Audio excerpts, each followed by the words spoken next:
Hello, today we'll be going through practice questions 141 to 150 for the CompTIA Server Plus exam. Let's begin. A hardware technician is installing 19 1U servers in a 42-unit rack. The technician needs to allocate enough space per server for optimal airflow.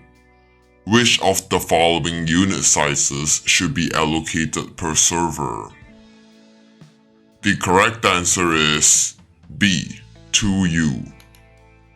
Although the servers are 1U in size, allocating 2U per server allows for better airflow and cooling, which is critical in densely packed racks. This spacing helps prevent overheating and improves the overall thermal performance of the data center equipment. Why the other options are incorrect? A. 1U. Using exactly 1U per 1U server maximizes rack density but does not allow for sufficient airflow, which can lead to overheating. C. 3U and D. 4U. These provide more than enough space for airflow but are less efficient in terms of rack space usage than 2U and are not necessary for 1U servers. Therefore, the correct answer is B, 2U. A server administrator is installing servers in a rack that does not have rack unit markings on the sides. The available open space for the new servers is approximately 3.5 inches high. Which of the following is the larger server size that can fit in this space? The correct answer is B, 2U. Each rack unit is 1.75 inches in height. The available space is approximately 3.5 inches, which means a 2U server is the largest that can fit in the space. Why the other options are incorrect? A. 1U. This would fit, but the question asks for the largest server that can fit. C. 3U. This requires 5.25 inches, which is more than the available space. D. 4U. This requires 7 inches, which also exceeds the available space. Therefore, the correct answer is B, 2U. An administrator is designing a server for use in a factory environment that contains many pieces of large electrical equipment. Which of the following would be the best type of cable for the administrator to use to minimize networking issues? The correct answer is D, fiber optic. Fiber optic cables are immune to EMI, which is common in factory environments with large electrical equipment. This makes fiber optic the best choice for minimizing networking issues in such environments. Why the other options are incorrect? A. Coaxial. This offers better EMI resistance than twisted pair cables but is outdated and not ideal for modern high-speed networking. B. Cat5. This is an older twisted pair cable with limited shielding and lower resistance to EMI. C. Cat6. This is better than Cat5 with improved shielding, but still susceptible to EMI compared to fiber optic. Therefore, the correct answer is D, fiber optic. A junior administrator reported that the website used for anti-malware updates is not working. The senior administrator then discovered all requests to the anti-malware site are being redirected to a malicious site. Which of the following tools should the senior administrator check first to identify the potential cause of the issue? The correct answer is D. Sniffer. A sniffer allows the administrator to capture and inspect network traffic. It would help identify if DNS responses or HTTP requests are being redirected to a malicious IP or domain, which is likely causing the redirection issue. Why the other options are incorrect? A. Data loss prevention. This focuses on preventing sensitive data from leaving the network, not identifying redirection or malicious traffic. B. File integrity monitor. This detects changes to critical system files, but wouldn't directly help identify network-level redirections. C. Port scanner. This identifies open ports and services on hosts, but does not capture or analyze live traffic to detect redirection. Therefore, the correct answer is D. Sniffer. A technician is deploying a new workstation. The workstation uses DHCP and can ping other devices on the same VLAN, but it cannot access anything on a different VLAN. Which of the following steps should the technician perform next? The correct answer is C. Examine the DHCP scope configuration.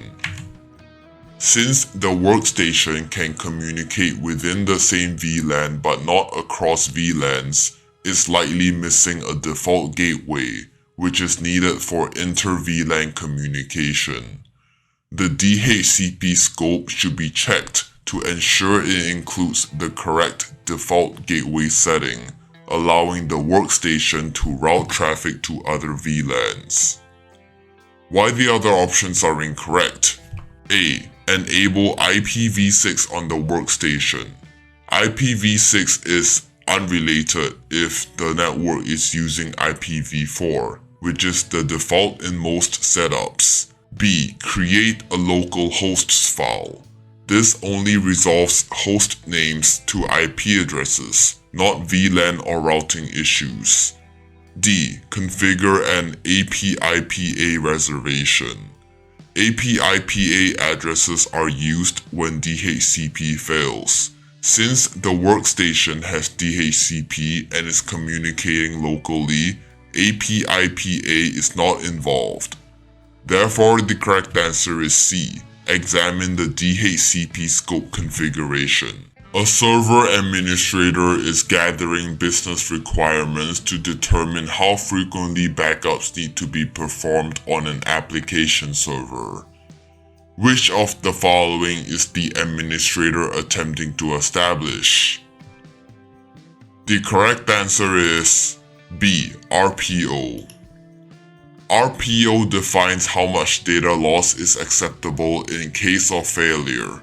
It determines how often backups should be performed to ensure data can be restored up to a certain point in time.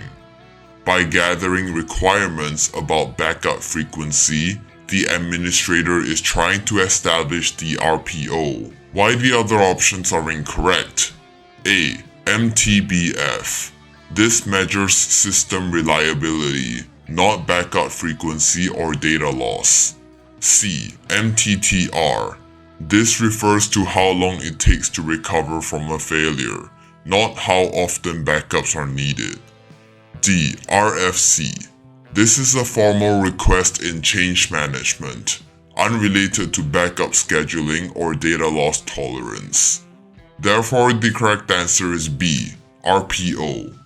A technician has been tasked to install a new CPU. Prior to the installation, the server must be configured. Which of the following should the technician update? The correct answer is B. The BIOS. When installing a new CPU, especially one that is newer or different from the current one, the BIOS may need to be updated to ensure the new CPU is supported by the motherboard. BIOS updates often include microcode and compatibility updates for newer processors. Why the other options are incorrect? A. The RAID card. This manages storage arrays and has no relation to CPU compatibility. C. The backplane. This connects drives and components, not related to CPU configuration.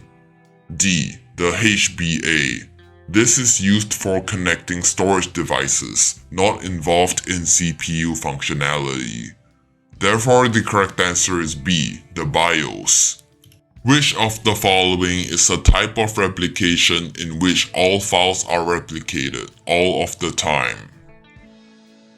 The correct answer is D. Full. Full replication involves replicating all files every time a backup or replication job runs, regardless of whether they have changed. This ensures a complete copy is always made, though it requires more storage and bandwidth. Why the other options are incorrect? A. Constant. This is not a standard term used to describe a replication type. B. Application consistent. This refers to capturing data in a state where applications are properly paused or quiesced, but not about replicating all files all of the time. C. Synthetic full. This creates a full backup by combining a previous full backup with incremental backups without copying all data again. It's more efficient than full replication. Therefore, the correct answer is D. Full. A technician installed a kernel upgrade to a Linux server. The server now crashes regularly. Which of the following is the most likely cause? The correct answer is D. Some modules are not compatible. After a kernel upgrade, if the server crashes regularly, the most likely cause is that some kernel modules are not compatible with the new kernel version. These modules may need to be recompiled or updated to work with the upgraded kernel. Why the other options are incorrect? A. Necessary dependencies were installed for multiple architectures. This might waste space or cause conflicts in rare cases, but it wouldn't typically cause regular crashes after a kernel upgrade. B. There is not enough hard drive space. Insufficient disk space could prevent installation or updates, but not cause repeated crashing after a successful upgrade. C. The server is infected with a virus. While this is possible, this is less likely and not a common result of a kernel upgrade. Therefore, the correct answer is D. Some modules are not compatible. N. An administrator has been troubleshooting a server issue. She carefully questioned the users and examined the available logs. Using this information, she was able to rule out several possible causes and develop a theory as to what the issue might be. Through further testing, her theory proved to be correct. Which of the following should be the next step to troubleshoot the issue? The correct answer is D. Establish an action plan. Once a theory has been confirmed through testing, the next step in the troubleshooting process is to establish an action plan. This includes planning how to implement the fix, determining any required resources, considering potential risks, and identifying if downtime is needed before actually applying the solution. Why the other options are incorrect? A. Document the findings and actions. This should be done after the solution has been implemented and verified. B. Escalate the issue to the management team. Escalation is only needed if the issue cannot be resolved at the current level or requires approval. C. Implement the solution. Implementation comes after the action plan is in place to ensure a smooth and coordinated fix. Therefore, the correct answer is D. Establish an action plan. We have come to the end of today's video. If you liked the video, please make sure to like and subscribe. Goodbye.